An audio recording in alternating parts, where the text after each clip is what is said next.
السلام عليكم ورحمة الله وبركاته. عليكم السلام ورحمة الله وبركاته. تفضل أحمد ابدأ. Hello everyone.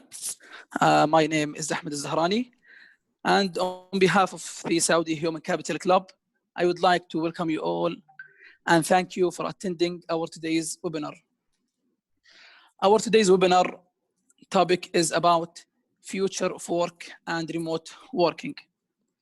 Our speaker today is Frederick Haentjens. Our today webinar topic is was important, but in today's situation with the COVID-19, it became very critical to each business, to each employer, and to each employee. Before we start, let me explain how we can talk during the webinar. If you have any question during the presentation, just write it down in the chat box. And Mr. Frederick, after each module of the presentation, he will answer the questions. At the end of the webinar, in the last 30 or 35 minutes of the webinar, which is 1.5 hours, we will have Q&A session. He will answer all of your questions. We will read it from the chat box, and also we can start the mic for those who have questions and they want to say it. So now the mic with Mr. Frederick. He will start his introduction and presentation. Thank you all and welcome, Mr. Frederick. Hi, thank you very much, Ahmed. Also, thanks to the Saudi Human Capital Club for inviting me for this webinar tonight. I'm very pleased to provide this webinar to you all, and I'm looking forward to hear from you as well. Which, as Ahmed suggested, we'll try to make it interactive, not just a talking head with slides. I will have different modules, and during each of these modules, at the end, there will be an opportunity to ask some preliminary questions, and then, as Ahmed mentioned, also we'll have final Q&A at the end of the webinar before closure.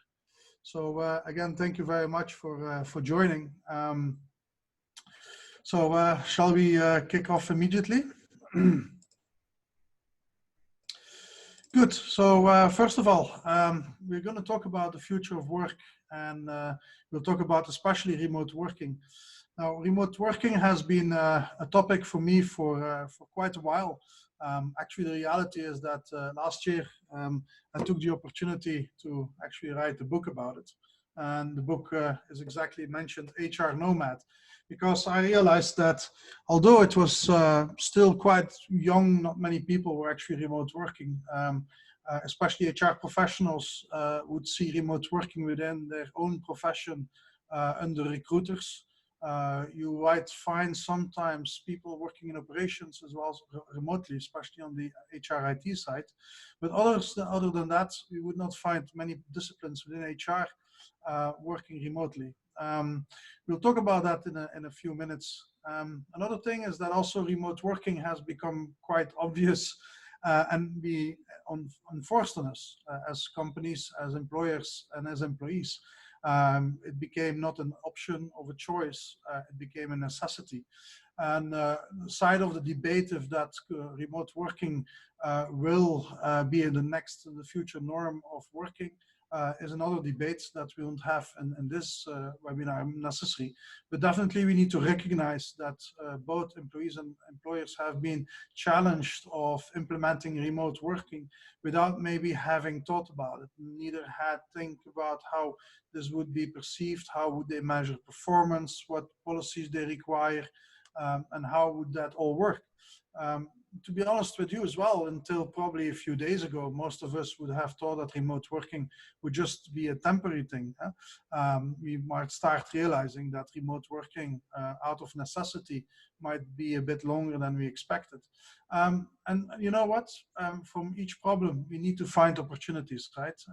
From each issue, I'm sure there is a path to light and opportunities that we can explore. And remote working has always been, I would say, an exotic thing. But before I go into the details of that, so how can we remote work successfully is one of the questions I'd like actually to raise. So in this agenda, what I would like to do is basically talk about a few topics. First of all, I would like to make sure that we understand what is remote working. The second is, what I'd like to cover is the question related to facts and myths about remote working. There's a lot of facts about it, but there's a lot of myths about it, and I'd like to clear them out before we go into the, I would say, the detail of what is remote working and how remote working can actually be part of the future of work. Then I'll actually talk about 4 conditions of success, but also at the same time 4 dangers that come with remote working. And finally, also, we'll also talk about the hidden dangers and how to resolve them, ultimately making it a successful enterprise with remote workers. And these are the topics I'd like to discuss with you in this session. So when I'm talking about remote working, it's also interesting to realize that there's a few things we'd like to talk about in this webinar. First of all, I'd like to highlight the aspect of remote leadership. What does it actually mean? And how do you actually implement remote leadership? I'm sure in this webinar, there are a few people that are on a managerial level that would be interested to share even their experiences during the modules Q&A sessions on what is their, well, what could be the opportunities, but also the challenges they have today. Then also I'd like to talk about the governance aspect of remote working. So when I'm talking about the governance aspect, I'm talking about the policies.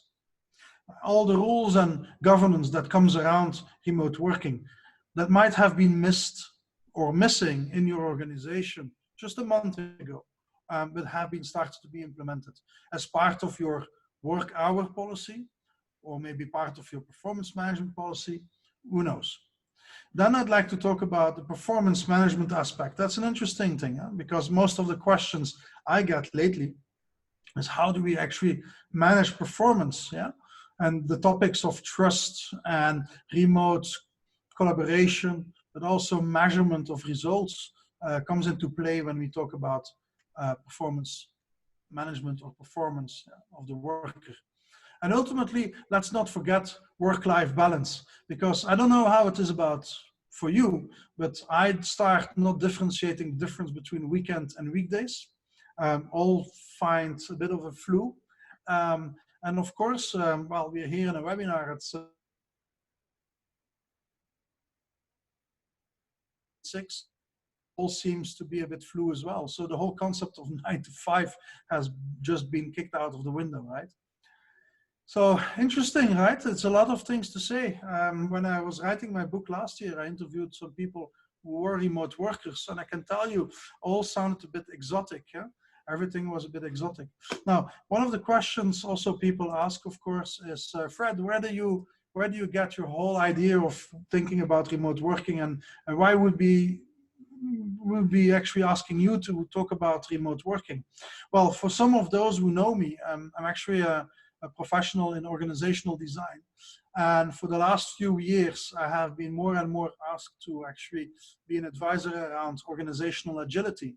And well, not by coincidence, I will have a book coming out in the next month on organizational agility, a guidebook on how to design organizations agile.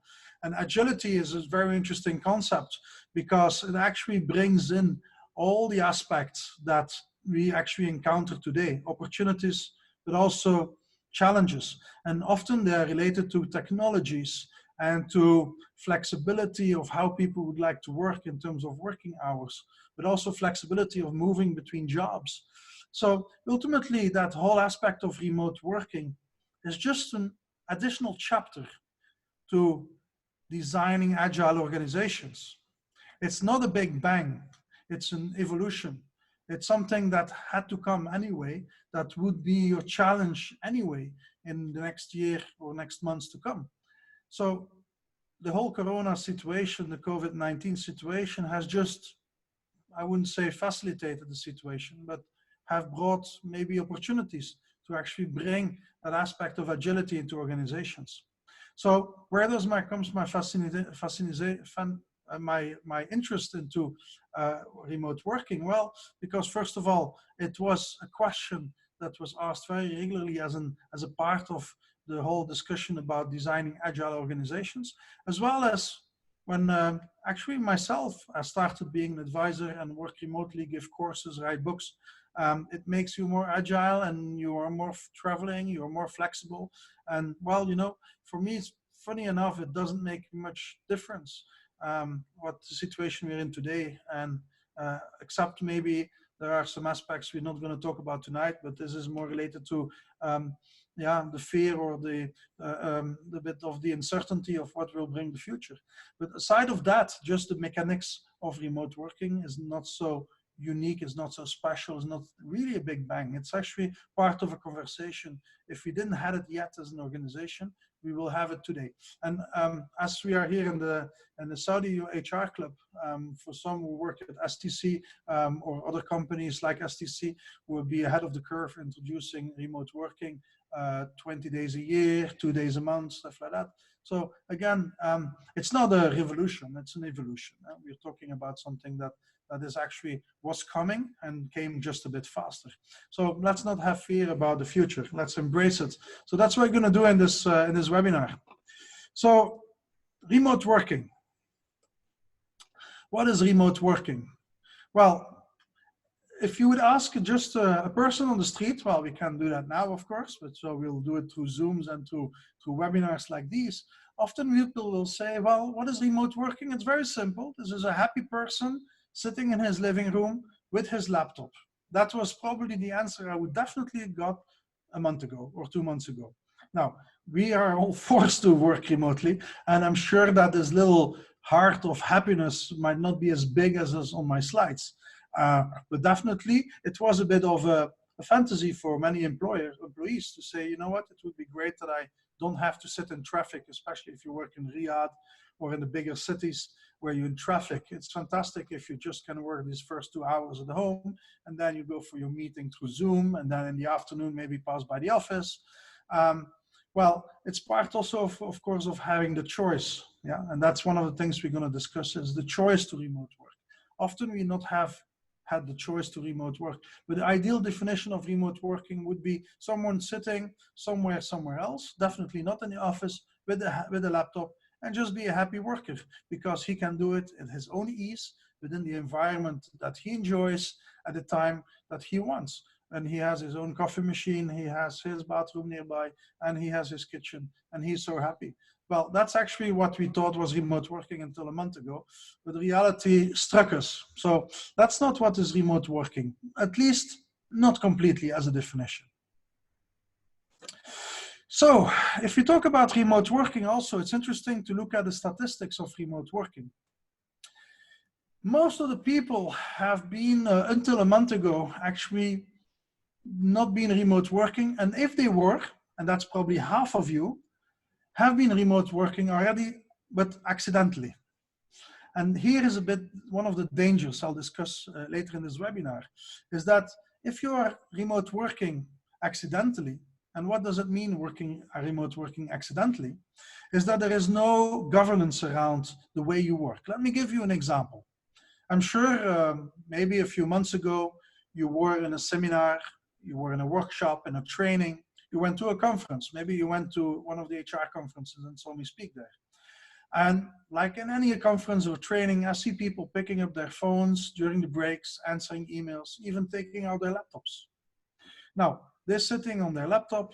It was not planned. It's accidental for the simple reason, it's not a policy that tells them they actually can work during that time. They were supposed to do something else, following a course or attending a conference. But you're working. And that is happening to half of the workforce already for quite a while. So we know how it is to work on a laptop from home or from a location that is not officially designated as your work office or workplace. That is what is accidental. Really proud workers that work remotely, these are people who had already contracts that stipulated very clearly, I have a remote working contract and my working hours will be X, Y, and Z. And what I will develop in this month will be based on the results A, B, C.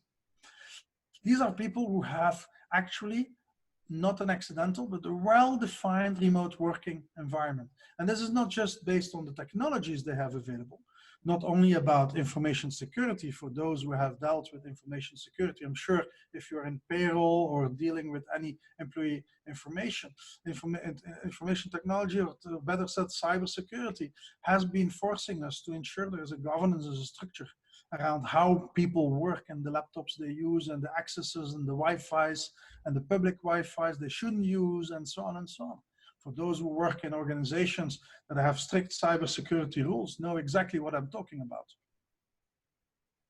So we move now to actually an environment where we will force people to work remotely, and maybe it becomes a norm, but we don't want people to work accidentally remotely, because then bad things happen.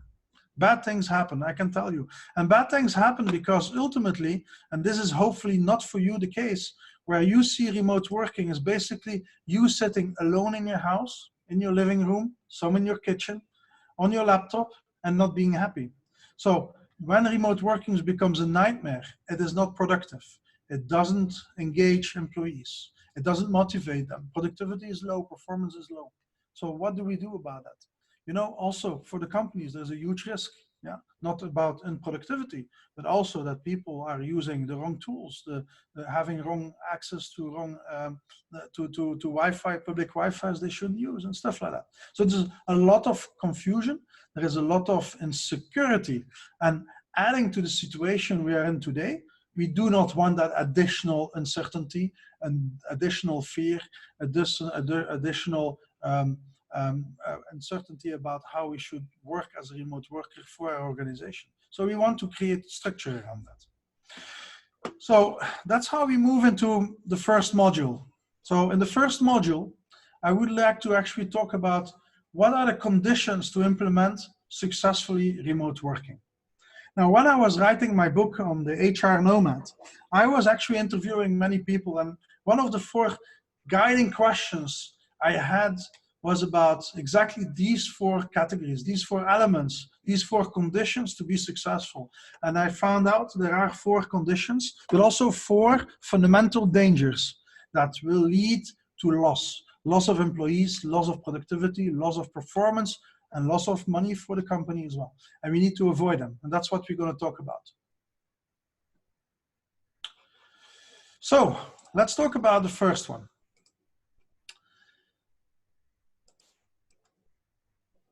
When we talk about remote working, often in the past and certainly even today, we will say remote workers are lonely. That's how people feel. That is also often that we say, you know, remote jobs were only for tech people or maybe for recruiters within our professions. So there is a misunderstanding of who should actually remote work, what is actually a remote worker, and what is the condition in which he works. Now, when we talk about that exact topic, there is a fundamental danger in there. And the fundamental danger is what I call isolation. And I'm sure within the situation we're all in, we need to avoid that. And as HR professionals, we want to make sure that we create the right workspace, even in a virtual environment, to allow people to work properly within a collaborative environment where employees feel still part of a team. And this is not just the responsibility of your IT developing or letting you access Zoom, well, until 2 weeks ago. Now maybe it's another application because there is the security aspect coming in, but it's more than just an IT issue. Yeah, it is also a leadership issue.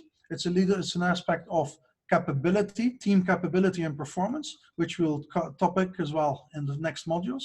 And it's also about actual environment where people have the tools to solve problems. They have the capability to still grow in their career.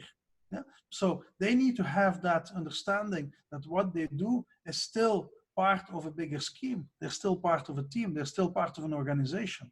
So one of the things we definitely should avoid is siloed communications. I have myself at hand experienced situations where people for days do not communicate with their colleagues, do not for a week communicate with their bosses.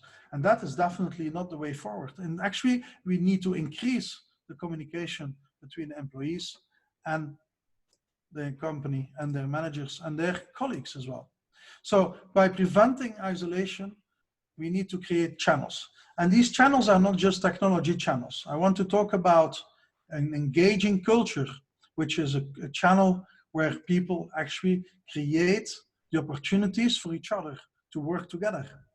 And guess what? Here we reach to one of the first steps of an agile organization, where we have the flexibility within the organization cross-functionally to work together, to troubleshoot and be a resource as well for troubleshooting. Wherever there is a question related to human capital, there comes, for example, a team from IT.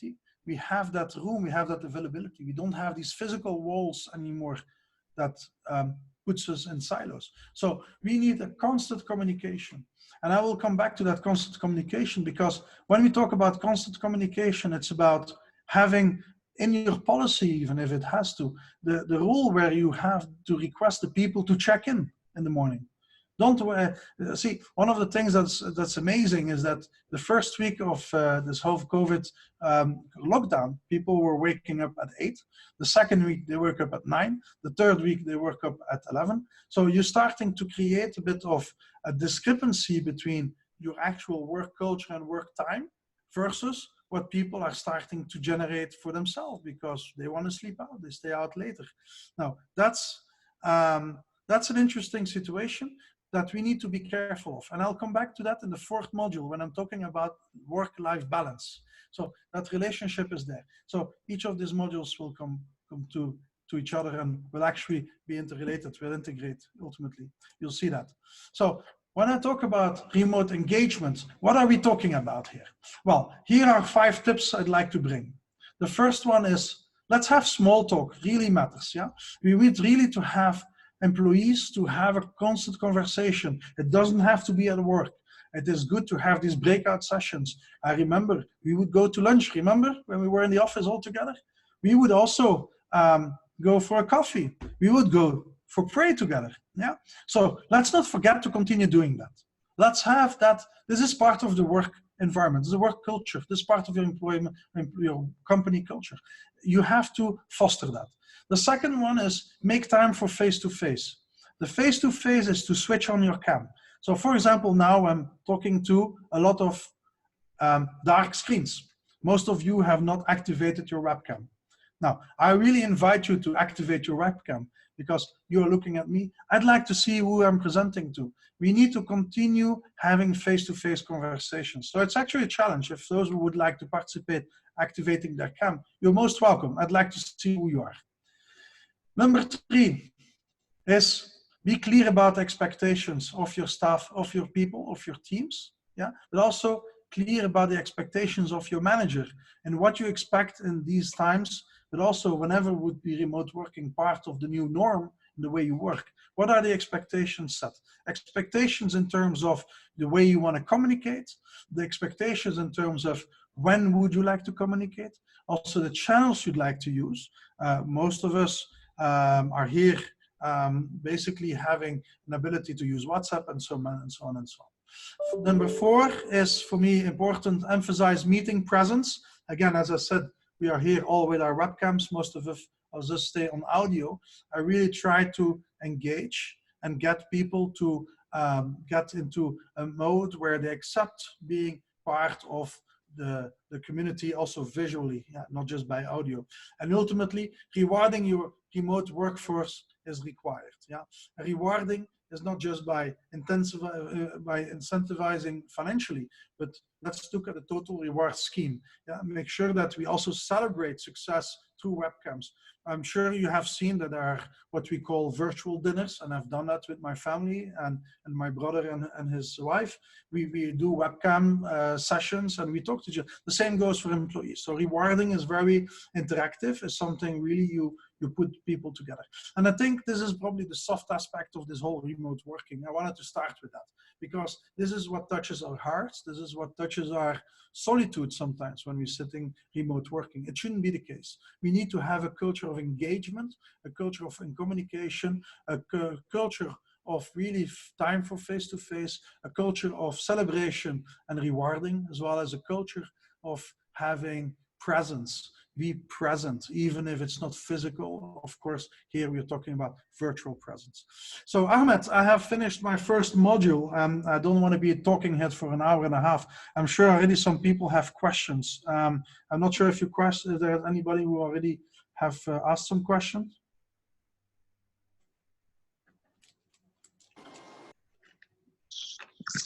Yes, Mr. Frederick, thank you for your good words. If someone wants to say anything, just raise your hand and let's unmute you. If someone has anything want to say, question, anything about the previous information, just raise your hand or put it in the chat box. Yeah. So now this part is very interesting, Mr. Frederick, the engagement of workforce. So you give some tips for engaging the workers, employees. So not just only on the work, they do everything. They were doing it in the office, like celebration, like coffee, like lunch. So this is very interesting point. Yeah.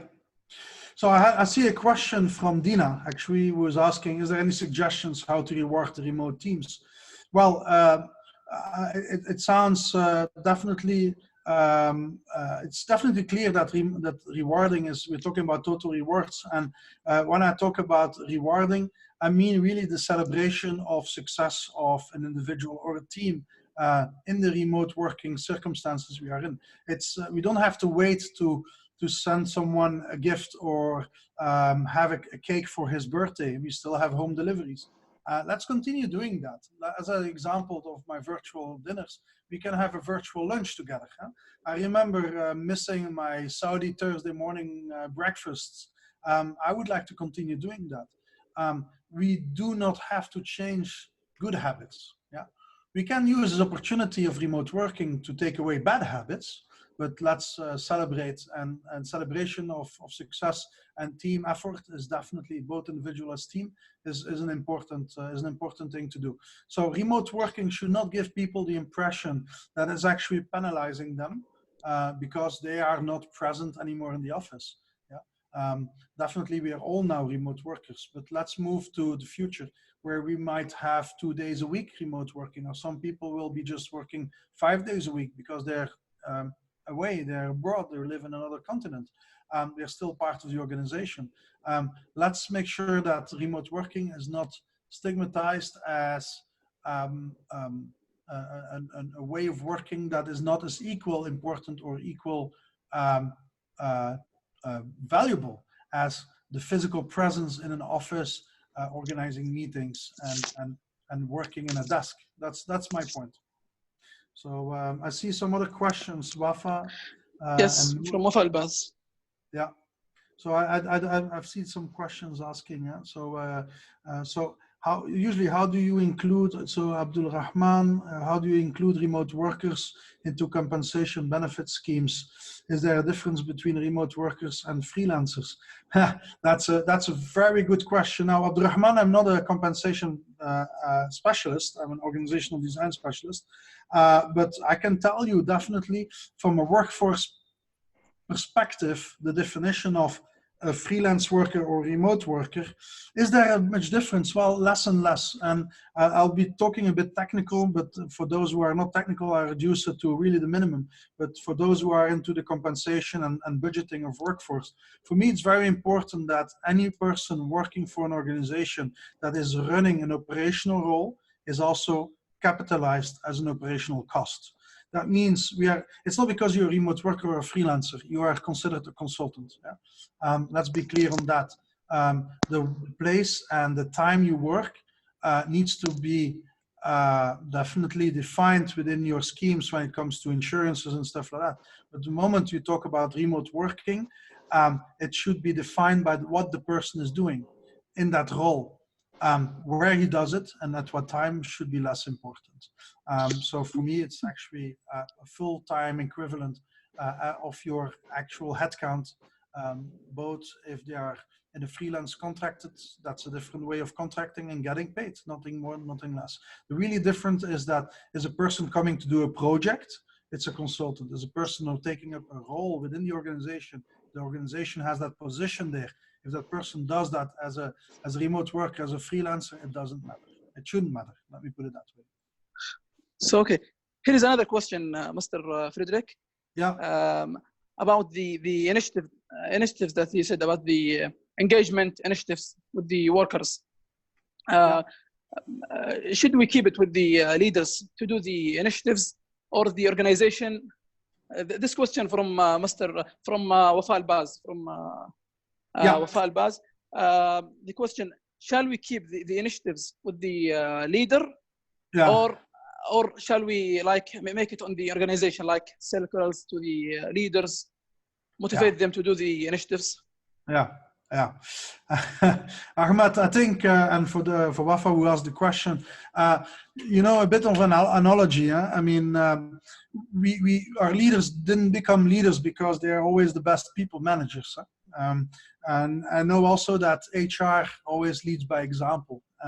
So if you ask me, is it part of the culture? If I say it's an engagement culture, it is key in core competence of your leaders. Yes, definitely.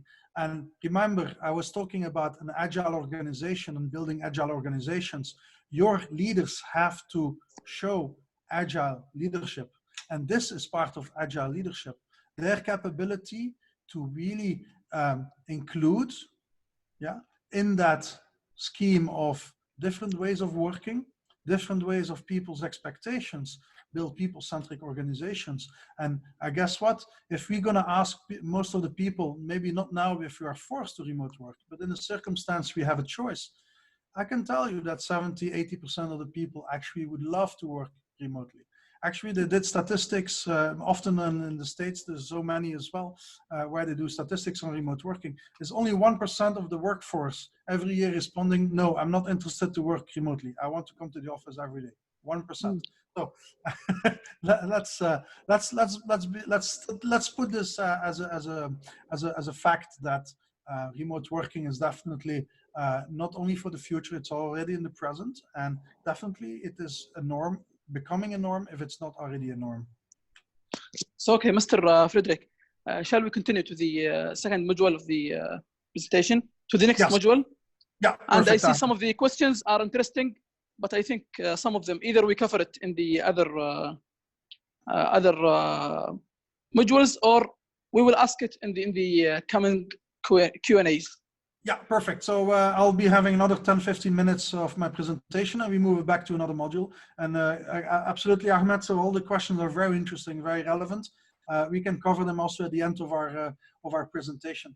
So the first, as you remember, my first condition was to move away from isolation and create a culture of engagement, of communication, of face-to-face, of reward and celebration. The second point that I'd like to come to is where I talk about secrecy, the whole story about, is remote working taken seriously? One of the questions actually I saw passing by in the chat box was, some of our leaders think it's something for extroverts, it's for people that are special, should we treat them the same? Well, that's one of the stigma, as we call it, one of the negative ways of looking at remote workers. We get often to say going remote is all or nothing. That means you're a remote worker, you move to Bali with your laptop and you work from there.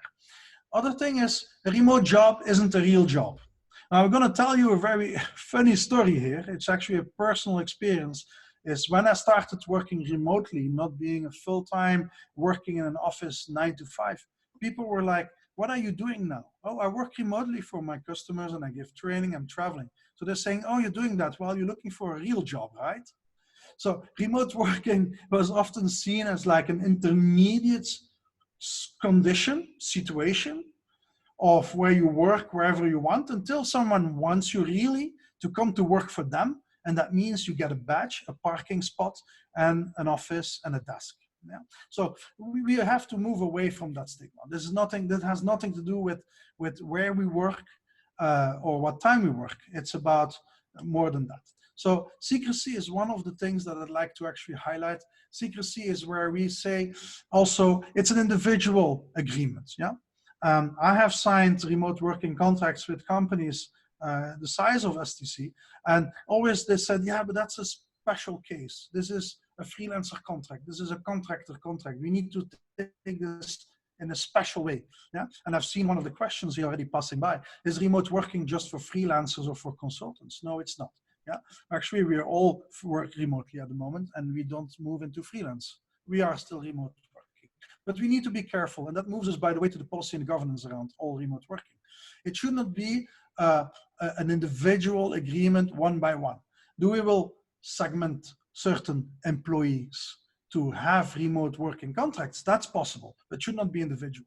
Second is that we are always afraid of security leaks. Yeah, in terms of if a remote worker is working for us, can we actually give him full access over information? So there comes additional legal documents like non-disclosure agreements that we have to sign and so on. Do we have to treat remote workers separate or different from normal workers? That's the question. I don't think so. And finally, and that's probably one of the things that, one of the conditions you will find very interesting is about incomplete policies. So I'm sure for many of you who are joining this webinar tonight, is you will probably have encountered a question if you're an HR professional, and especially if you deal with policies, asking, hey, I have a work hour policy, we need to update it because everybody's going to work from home. So how do we do that? Okay, so I believe that, or we are putting additional chapters to our existing policies on working hours. The reality is that we need to consider this as a policy on itself. Remote working needs to take in, might be more complex than we think, but might also get more needs more attention than we actually give it now. Because again, we have filled in the remote working situation as a temporary situation, adding a chapter to our existing working hour policies, but might need to rethink this. Maybe we need to think about a strong workforce remote working policy that is correlated and strongly integrated with the working hour policies for those who work in the office, and for those also performance management, especially performance management. I'll come to that, by the way, in module number 3, where we'll talk about performance management. So, secrecy. What we need to be careful of is the secrecy aspect. So what I'm saying here is that ultimately we want to prevent secrecy around remote working by creating more transparency. First of all, I really recommend to have a remote working policy that is strongly related and correlated with your performance management, that is result-based. I think also it is important that information security is engaged in creating the governance around remote working, because ultimately you're extending your office physically, but also cyber-wise outside the boundaries of your existing infrastructure. And finally, the standardized communication channels. And I mean, we have seen that already. Many companies in Saudi, and I'm sure most of you, although we are tonight still using Zoom, and we didn't have any Camel or Llama still logging in here because you used probably a password. But the reality is that Zoom was also, for example, not seen as a standard communication tool. So we're moving now to actually look at integrating, standardizing remote working communication tools. And we have been exploring them. Until now, we were all on Zoom and WhatsApps. Now, finally, we're moving into more secure environments. So what I want to talk about here in the secrecy to transparency part is really to say, what are the remote working policy topics that we need to look at? First of all, I think it's important that you start with a trial period, because if someone will come to you, a consultant or an expert, saying, you know what, I have been writing remote working policies for the last 2 decades, that probably won't be true or not existing. So we all are still in the discovery phase, every single organization. There are a few companies like Zapier, for example, in the States, who have been working with 100% remote workers. But this is a very small segment, and often, unfortunately, back into technology. Yeah. So then second is that it's important that it's also not an all or nothing choice. And I think some of the organizations in Saudi have already witnessed an opportunity to actually introduce remote working in 1 or 2 days a week, or 20 days a year, or something like that. So definitely remote working is not an all or nothing situation. Yeah. Second, and also you should have the ability to move back and forth into work situation in terms of, do I want to remote work the whole week, or is it only 3 days a week? How do you coordinate that with your manager? Let's talk about this in module 3. Third tip, what you do for one doesn't have to be for everyone. So although it might contradict with my first point saying you shouldn't have individual agreements, no, the agreement should be based on a standardized framework, a standardized policy, but definitely you can explore the opportunity in the long run, if you're not forced to sit home, still to have remote working policies, but for certain segments of employees. Yeah. And I said, not just IT people, yeah, or not just help desk people. I'm really talking about segments of employees, which it becomes part of an engaging culture. It's part of agile organization and allows employees to grow in their career whilst having the opportunity to work remotely. 4, before the last one, is get the right technologies in place. I think that's clear for everybody now. And of course, measure productivity, which by the way will lead to my performance module. So measure productivity is really important. We moved away definitely now from visual performance. We need to measure people on results. And it's important to link our policies exactly to that productivity measurement. Yeah. So Ahmed, with this, I'm actually finishing my my second module. Are there any questions you captured here?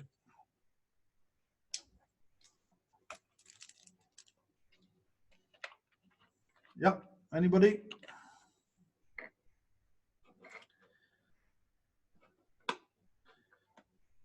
So in the meantime, I'll see Ahmed if there's questions in the chat. So presentation will be available. Okay, now fine. So we are. So what are core competencies that we should add to job descriptions in order covering work remotely? That's a question from Sultan. So core competences, definitely, that's a good question. So the moment we start developing, especially agile leadership, yeah, I think especially in the leadership competences, I think it's interesting to go and explore what are the leader's ability to be people-centric, to be employee-centric, yeah, and have the ability to understand people's needs and design their processes, their work environment, and even probably team culture and team collaboration and team work around that. So I think people centricity, being agile is definitely a core competence in this whole remote working situation, but definitely as core competence in the agile organization and also a core competence for agile leadership. So I'm going to read other questions if there's any. So I have here Ashish. Which type of behavioral functional training work from home? Because attention span and priority may be different from leadership. Okay, what type of behavioral functional training? Now, it's interesting. It's an interesting question. So what type of training would there be? Well, I think, as I said, one of the topics is here, definitely we'll talk about policies, is of course to actually have a proper trial period to see if your teams have the ability and your leaders have the ability to actually work remotely. I think if you talked about the first module, when I mentioned it's important to have the ability to communicate, to have face-to-face, to put priority to what is the employee's experience in remote working. Don't let him to be isolated, to be part of a team, give him that feeling of being part of the team is really one of the essentials of team building. So team building is not just a physical activity or a physical aspect of team. It is a virtual aspect as well. Of course, we're using different platforms, but the essentials are the same. It's making people feeling to be part of it. And that's one of the things I'd like to mention too in terms of agile organizations and developing an agile and remote workforce, is that emotion and feeling, experience of how the employee experiences his work and his work with the team and his work with his manager is essential to an understanding of your effectiveness of remote working as a policy, as an engaging culture, as part of your organization habitat, as part of your ecosystem. Yeah. No, my pleasure, Ashish. I hope I answered your question. I see some other questions. Then take that one as the last one. Then we move to the next module. Is to which limit we can relay on remote working? So that's a question from Otman. Can companies use work remotely for more? How much percentage of functions that we can make a remote job over all organization functions? So answering the second question, percentage is always difficult. Of course, I think, as I mentioned, we can look at different employee segments and understand, first of all, would they positively experience and would it increase their engagement and motivation and productivity? Keeping in mind, remote working is not the objective. Remote working is a fashion, is a way of working, which leads to increase of engagement and productivity of the employee. And you might also save costs, but that cannot be a driver either. So answering the first question, which limit can be relayed on remote working? Well, are there limits? I don't think so. I think the only thing we should make sure is that we don't make it black and white. It's not everything or nothing. It's not that you are 100% remote worker or just zero. I think we need to balance that. And that's why also a question I remember from one of the other participants in this webinar is the role of the leader. The leader is the person, the manager is the first person to assess well if remote working will work for his team. But be careful, it should not be self-satisfactory for the manager because he wants to see his team work. We'll talk about that in the module on performance management in a minute. So last question I'll take. Ibrahim, what is the impact on the type of jobs after COVID? Shall we organize another webinar for this, Ahmed, to answer that question? Let's wait for answering that question. I think definitely it will have an impact, but we all have opinions, right, on this. Ahmed, if it's fine for you, I'd like to move into the third module. And the third module that I'd like to introduce to the webinar here, which brings us to halfway, moving to the second half of our presentation. Sorry, I'm seeing to move too much in my screen. Yeah, okay, fine. So the next presentation I'd like to present now. So where am I? Sorry guys, I just saw that I'm moving my screen around. Okay, so the next topic I'd like to discuss about is really the measurability and the performance aspects of remote working. This is one of the topics that was asked by the Saudi Human Capital Club, is to look at the side of policies, also the impact of performance management. And I'm very pleased to talk about it because this is one of the most interesting topics I found in the discussion about remote working and the future of work in relation to performance management. And it touches your policies, it touches your engaging culture and your leadership and management styles. So one of the things we hear, and that's dangerous, to say productivity is confirmed with supervision. Yeah, okay, that's the killer number one for remote working in the organization. So by the way, the killer number one for culture of engagement, if you ask me. The second quote is that I want my team close by in case I need them. Now, you know, this is a problem of managers. It's not a problem of employees. The moment we see these quotes, we know we have a problem in the organization, especially with the competences of our leaders. Interesting. So if we talk about performance management, one of the things I find interesting is that if we talk about performance management, the biggest killer is micromanagement. Yeah. And I think the very known as visual supervision, proximity-based accessibility of people, and templated work. Yeah, just be there, do your work. That's a very operational role. No, we're looking at results, right? That's what we're looking for. So micromanagement is definitely a thing that should be for the past in any way of culture, but that is actually one of the biggest killers for remote working. And I will give you an underlying term, which is called trust. We need to trust the employees, yeah. Do we need to monitor them? Of course, there is always an aspect of monitoring. There's an aspect of auditing and compliance.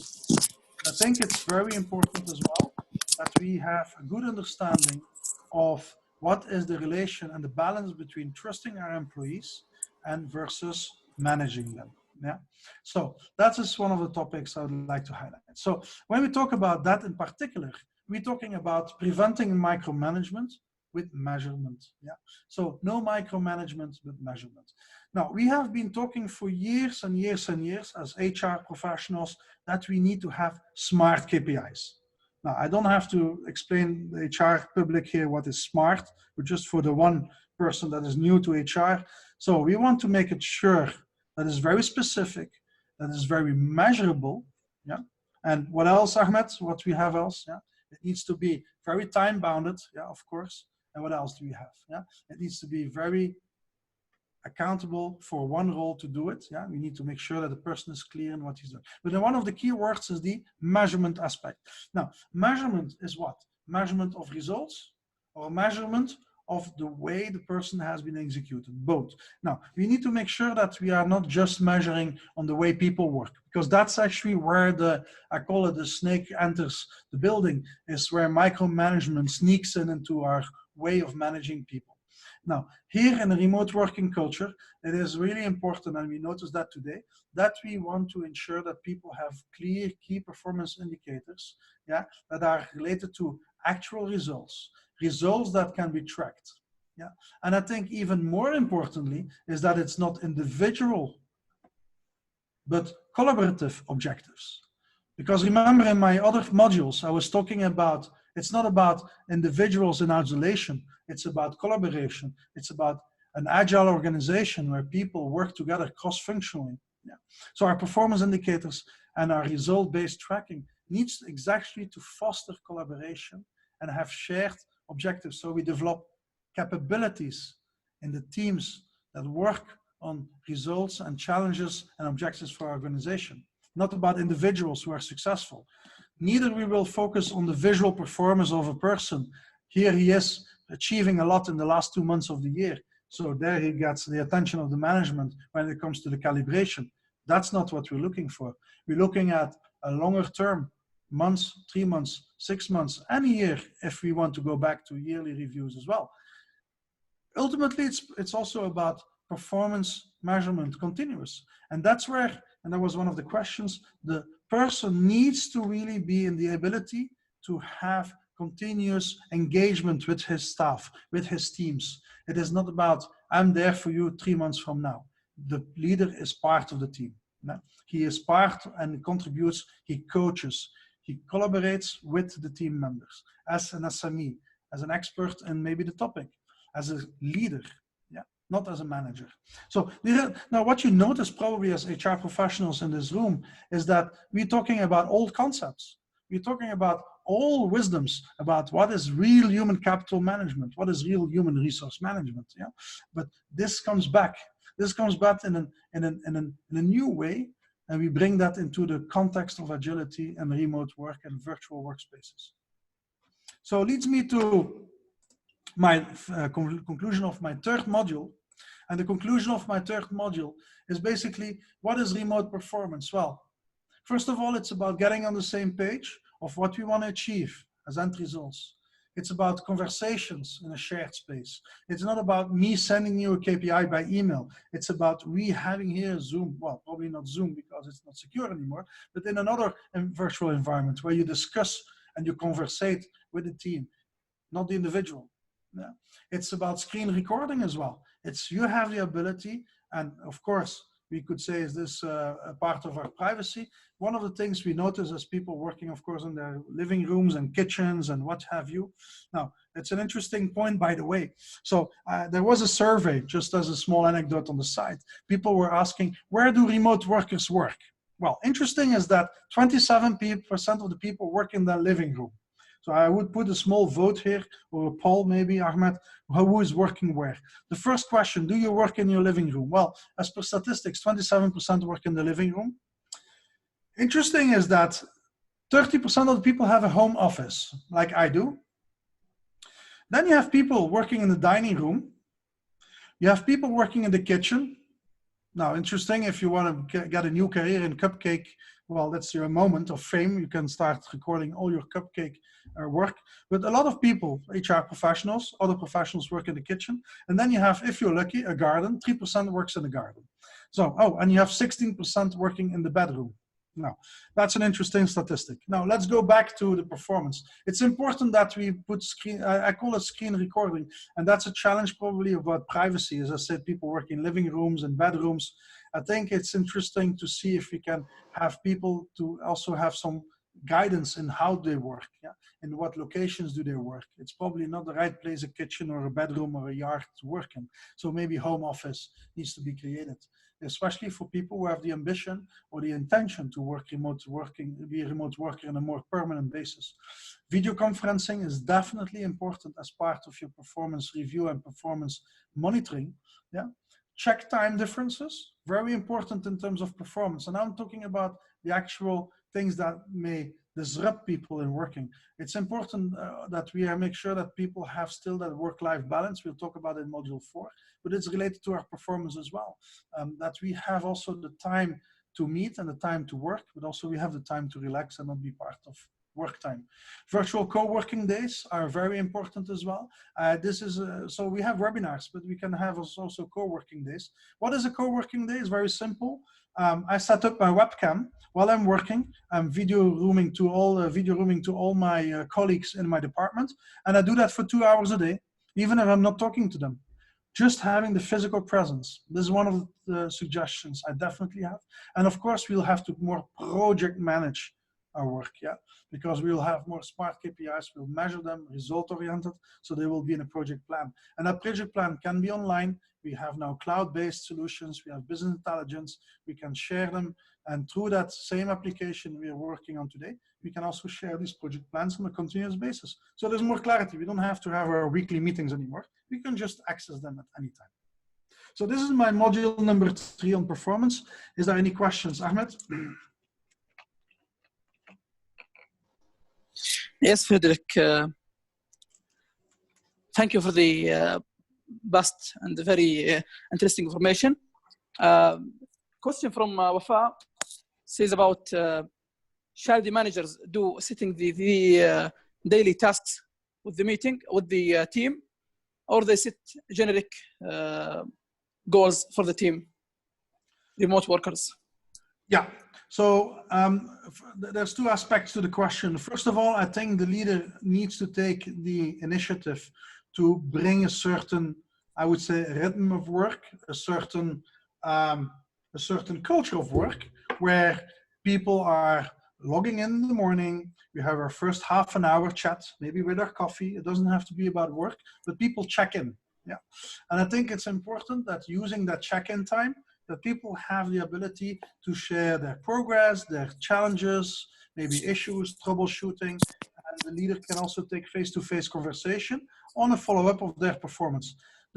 In a remote working culture, we notice nowadays that leaders have to take more time, and they have maybe less time, but definitely take more time with their workers to create that connection. And that connection is built through virtual workspaces, through face-to-face video cam, creating co-working days where we'll all log in and we're all there on our video in our work environments, and we can just chat in between and we continue working. It is creating almost a similar effect as that you would have in the office. The difference is that we all work from our own workspaces.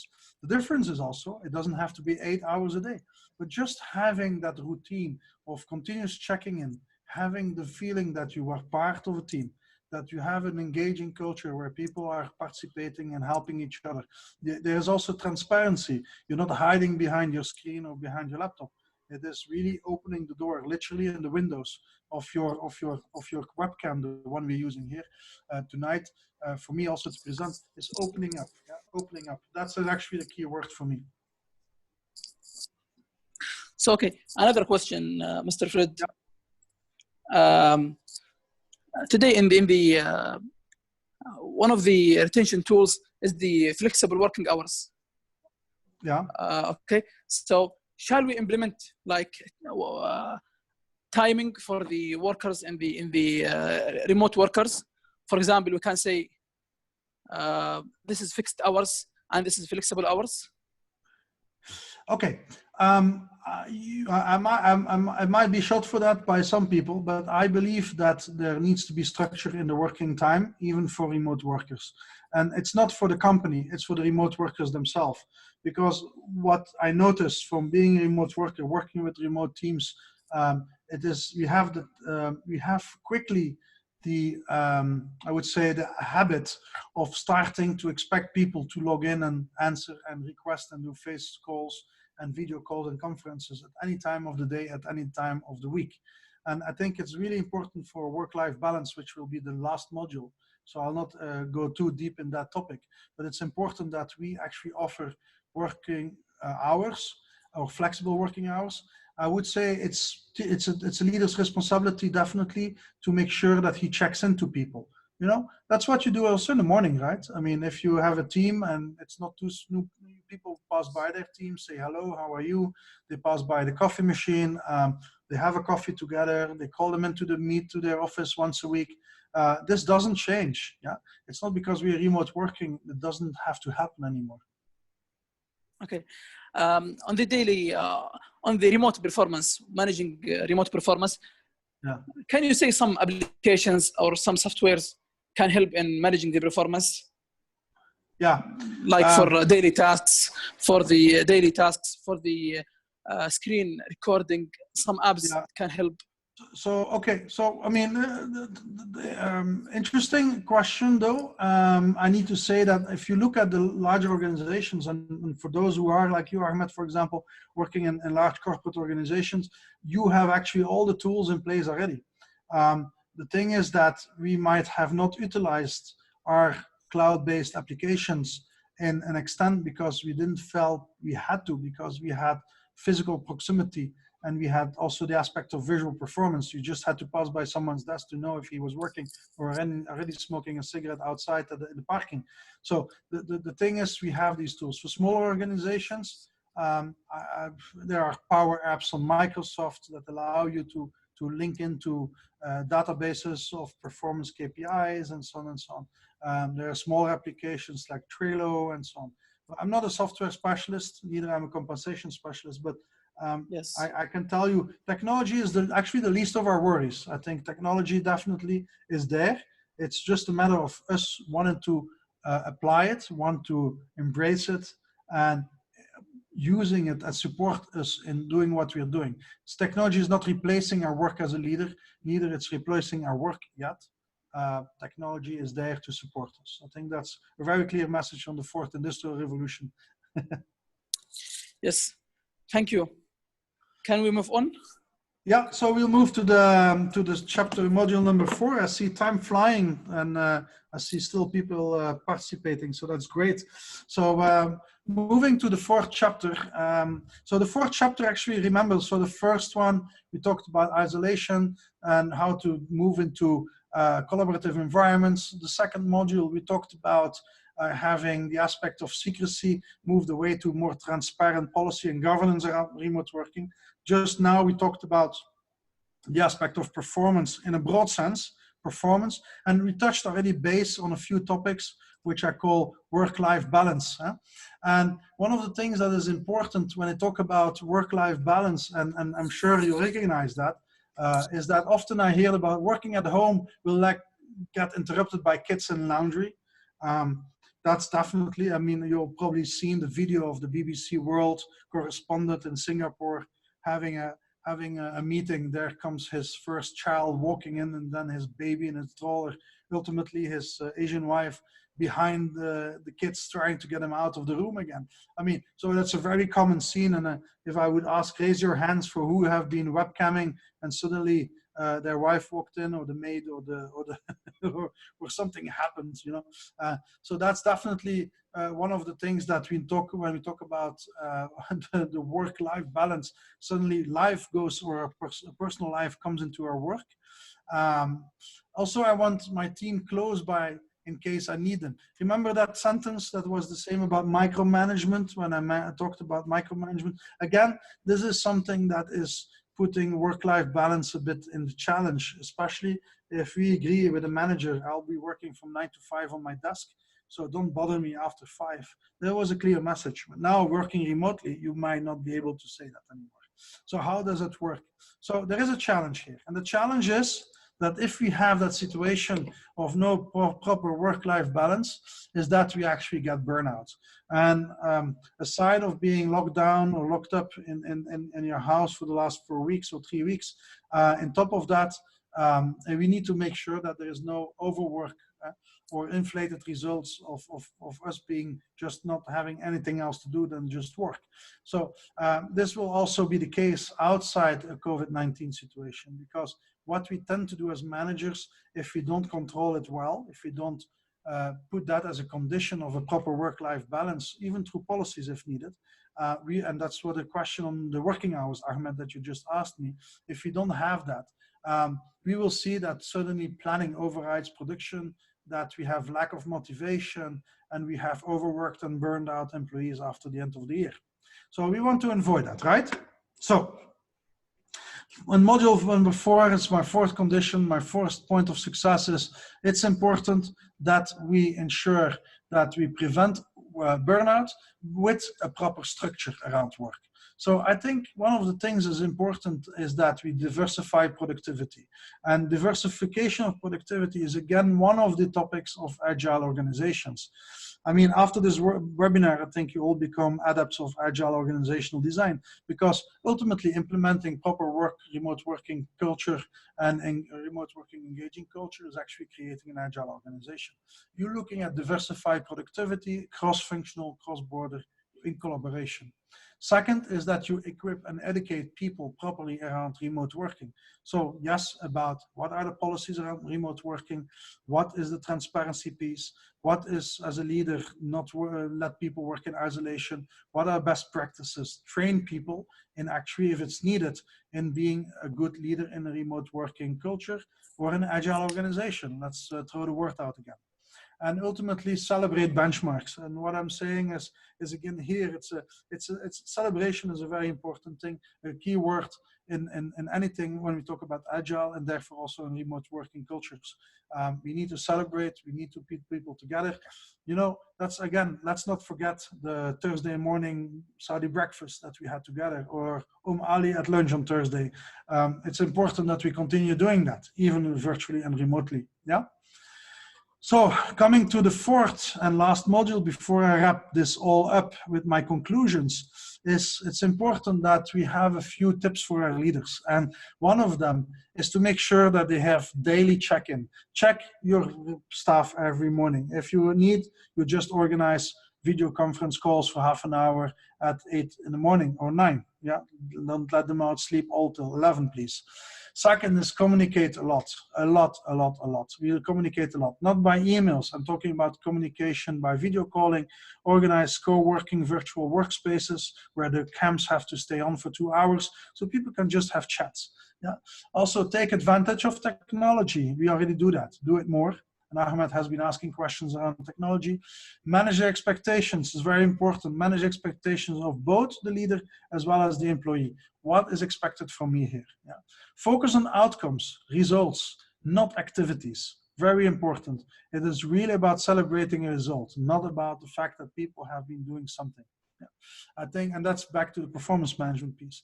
Leaders take a very active role in that to make sure this is happening. Before I go to last, resource your team. Make sure that people have the right resources in place. This includes actual workspace. Yeah. And it's not just about a laptop and a webcam. It's also an office, if required, home office, a desk. We provide them with everything they need. well, I'm sure also they have everything at home that they can use. And then, of course, be flexible. I think flexibility is one of the keywords that comes out whenever I ask the question, what is an agile organization? People are saying it's flexibility. It's flexibility of work. It's flexibility of work hours. Yes, Ahmed, that's what you asked me, but it's definitely work hours, okay? So it's not flexibility doesn't take away the fact you have a structure. It doesn't take away you have a structured approach around performance and project management. It needs to be structured, but at the same time, you need to be flexible. So with this last module, before I move into my conclusions, I have a few more slides. Ahmed, are there any questions?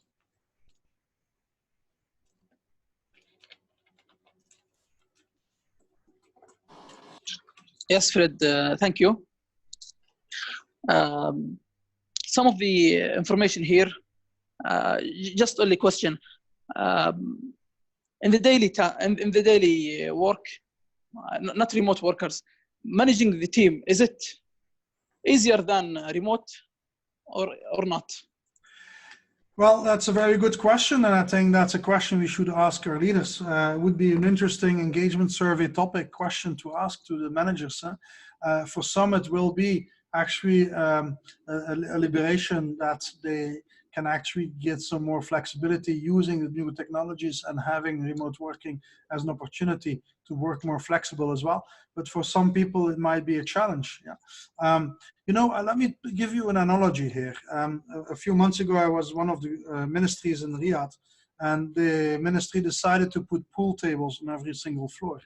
And I was telling the Director General, I would not like to work there.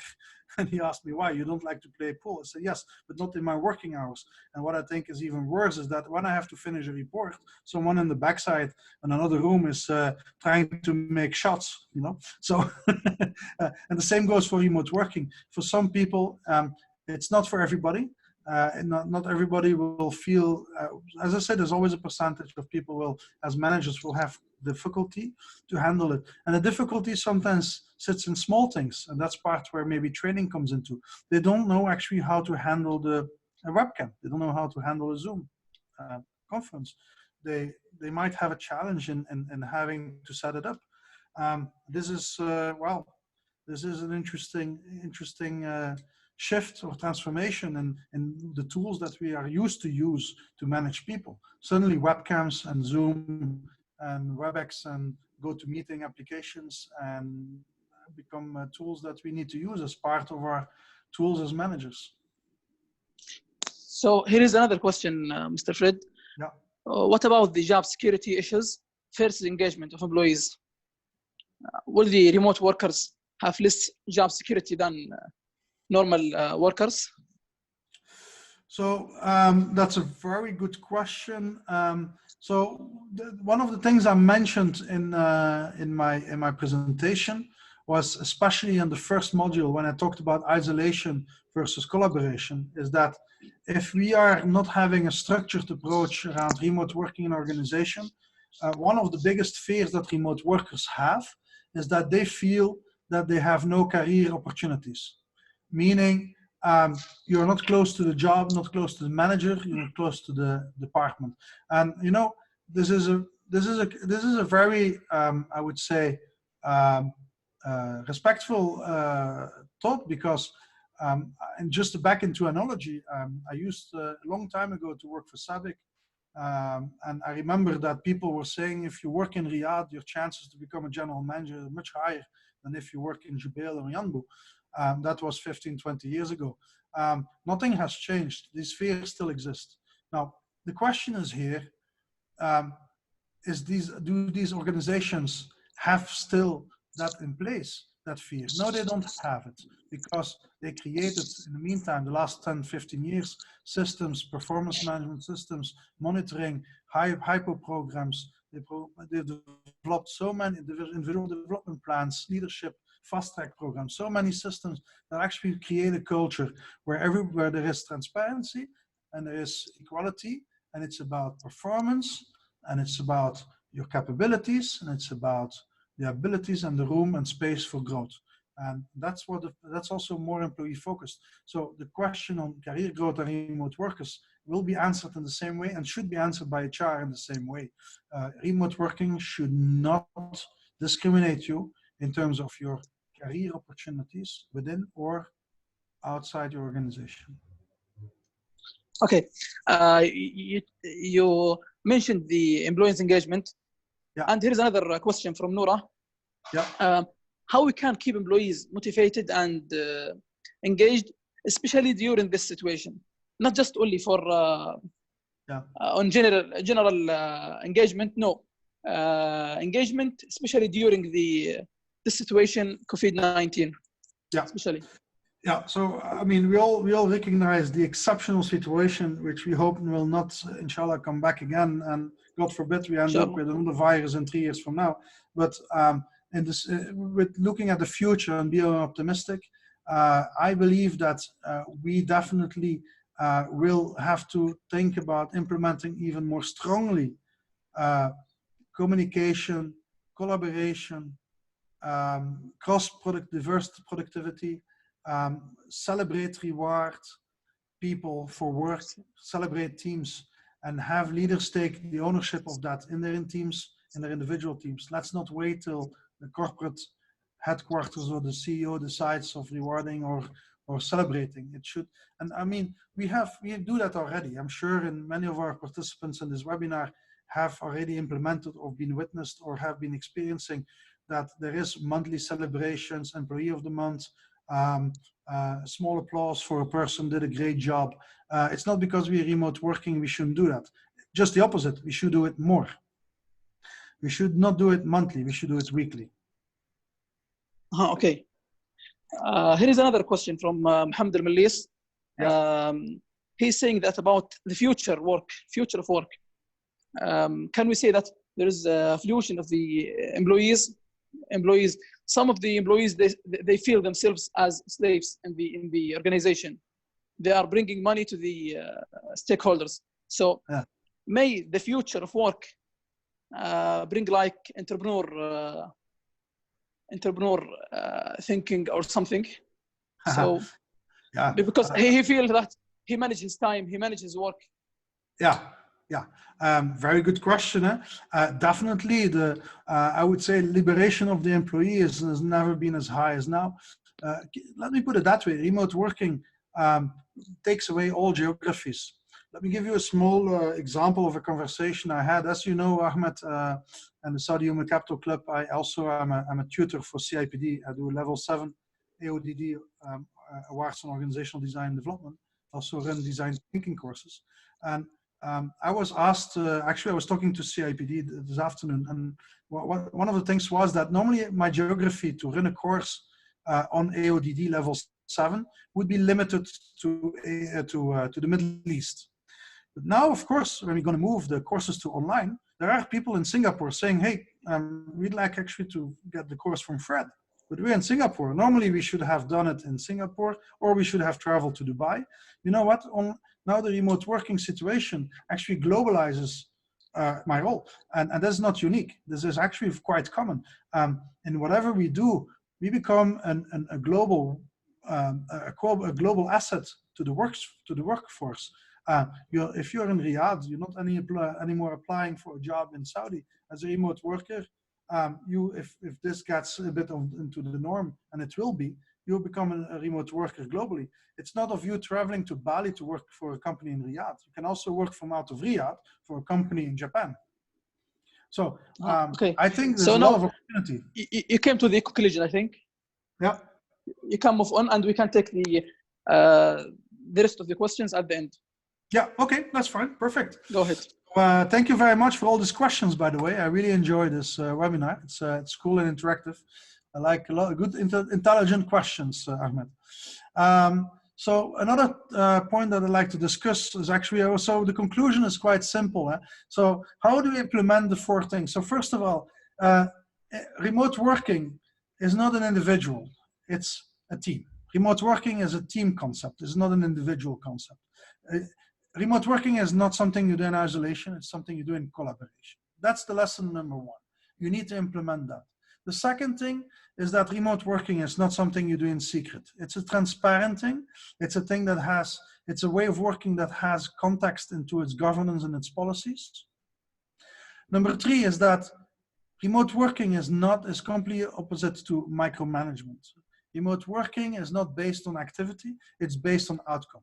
So it's important that we focus on the measurement of the performance of our employees, not just on the activities or the participation. And number four, I think is also very important, is that ultimately remote working is allowing us to get a good life-work balance. So we move away from a burnout situation to work-life balance. So altogether, it's about collaboration, it's about transparency and good governance, it's about outcome and measurement, and it's about a structure around work-life balance.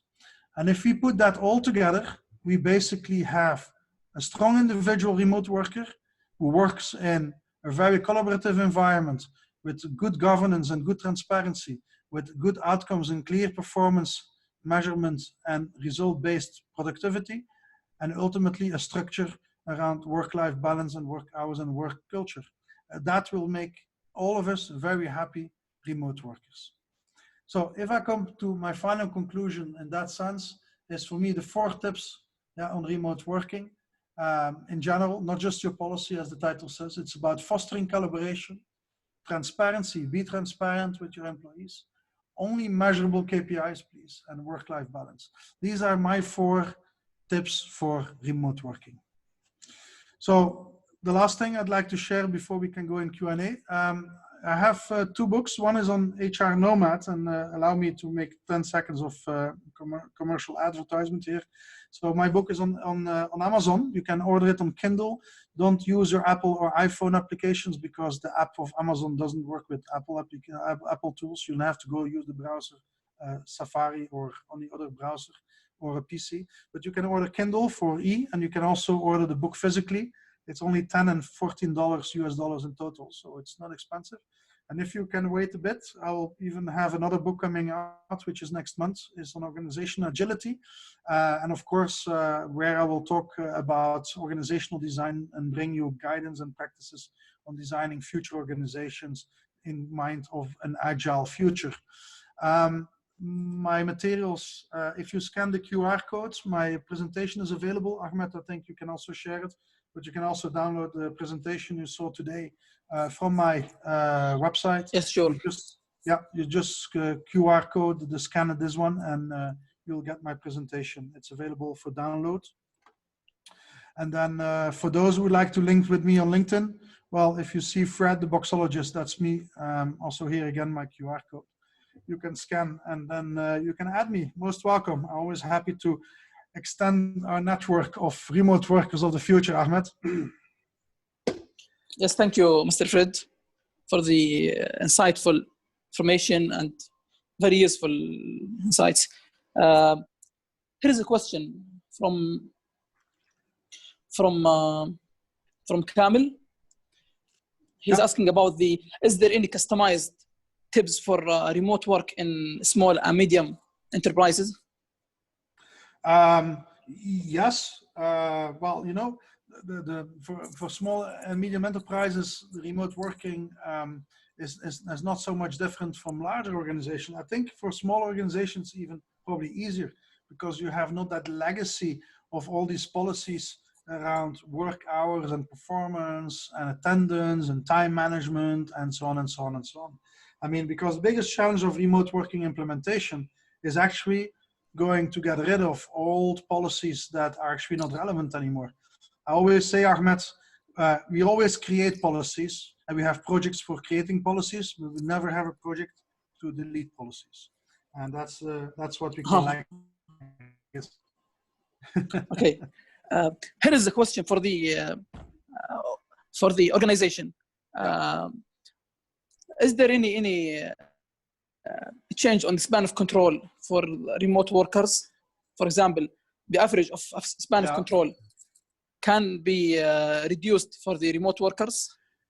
So that's a very good question. So that's a really organizational design question.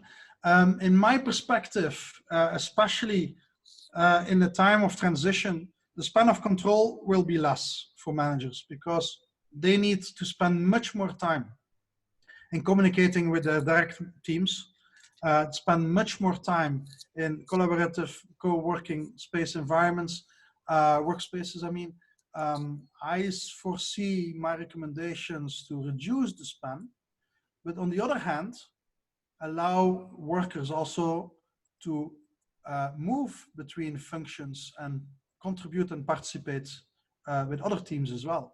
So that also lightens up a bit the task of a leader or a manager to just manage on his own that team. So it's also where we cross, it's not just cross-functional, it's also cross-leadership or cross-managerial responsibility to engage the teams and the people in these teams. Okay, great.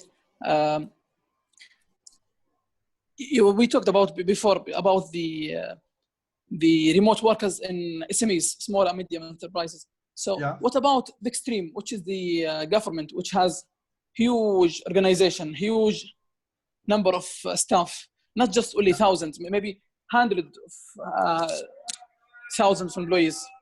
Yeah. So what about those? Is there any customized tips for them? Huge, not just only 5,000 employees, maybe 100,000 employees, like some of the ministries. Yeah. So my tip would be definitely we start from the top. I think designing or having remote, as I said, remote working as part of an agile organization culture. Agile organization and our agile culture starts with agile leadership. I would start with the leaders to actually go and have an opportunity to explore possibilities of introducing remote working or in broader sense agile work culture in the organization. And it's walking the talk. Yeah? It's if leaders can work with their teams remotely, collaboratively, they show by example. And I think in Saudi there's very good examples of successful. Okay. Here's a question about the when remote workers work remotely, there is cost saving for the organization. For example, offices, desktops, and some other hidden cost. The question here from Uthman, he is saying that can we ask the management to give it like benefit to the employees? This cost saving, can we give it to the employees as benefit? Well, it's not. I hope you understand the question. Yeah. Okay. Let me put it that way. I don't think it's a financial redistribution of the savings a company make. If you ask me, it's better that the cost, the savings an organization makes, and they make savings, and definitely, yeah, less cost of living, less travel. There is much safer in terms of work environment. You don't need offices and air conditioning and what have you. And even but there's, I would suggest definitely to reinvest the savings, if there are any savings, into increasing the opportunity of proper social life and team building outside the office. I think increase the opportunity of communication, rewards, total rewards, as I mentioned it before. I think investment in infrastructure, because you need to know that remote working requires good infrastructure as well, technology-wise. I think definitely it's an opportunity also to give people more, I mean, I would reinvest the money rather than saving it or putting it as part of a compensation. Yeah. Looks we answered most of the questions, and okay. Now time has come to the end of the webinar. Okay. Thank you, Mr. Frederick, for your time and your effort and your great presentation. Thank you very much. And thank you for all of the participants in this webinar. MashaAllah, we reached more than 100 participants. Thank you all. And just we have some announcements at the end of the webinar. First thing, we are welcoming all of the audience who are not member of the Saudi Human Capital Club to join the club. You can join from the link in the chat box. Another announcement I have here, next week, inshallah, on the same time of this webinar, we have another webinar about career coaching with Abdullah Al-Jurf. Abdullah, mashallah, he was selected one of the top 50 global coach minds. So, inshallah, we hope to see you, to see all of the participants in the coming week, inshallah. So, at the end, thank you, Mr. Frederick, again. Thank you all for attending this webinar. Yeah. And we hope to see you again next time. Thank you all. Thank you very much, and stay safe, everybody. Thank you. Bye-bye.